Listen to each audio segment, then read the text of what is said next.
lately condition, bali nasa Singapore tayo.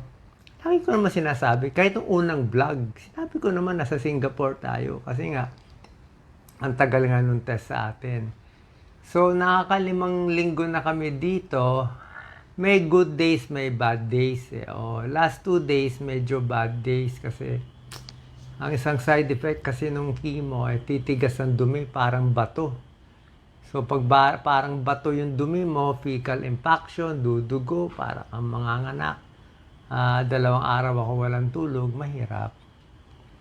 Okay, tingnan natin itong mga questions. Okay, so yung mga questions, Yes. gumagaling na ba si Doc Willie?